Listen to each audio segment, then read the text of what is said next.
the legacy of Smith, it's massive in that he's obviously a single man brand name who's famous pretty much throughout the world in economics. What do you think are the key facets of his legacy that live with us to this day?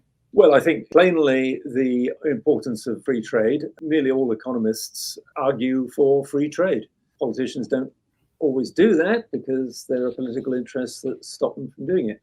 But economists will all tell you, yes, free trade is a good thing. It enriches both sides. People didn't know that in the 18th century. They assumed that the only person to come out well of a trade was the person who ended up with the money. They forgot that other people ended up with the goods. So trade certainly is an important lesson for today. Specialization, again, similarly is very important, and that means allowing people to specialize, not regulating them out of existence, and not trying to resist international trade through protectionism. That's very important. He believed in an important but limited role for government. He thought that government could not control an entire economy, and so they might as well not bother trying, and that mostly governments were simply used by vested interests in order to promote their own interests rather than to promote the interests of the society. He counseled us to be very suspicious of new regulations, particularly ones that are proposed from the business community.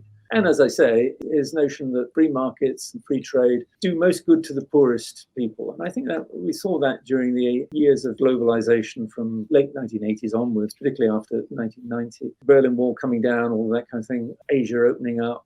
The people who benefited most from that is the world's poorest. We've almost eliminated dollar-a-day poverty now, and we will have eliminated it in just a few years' time. And that's come not through years and years of socialism, it's come through free trade. Free trade enriches people. You make people rich by buying their stuff. I think that's also another important lesson for today.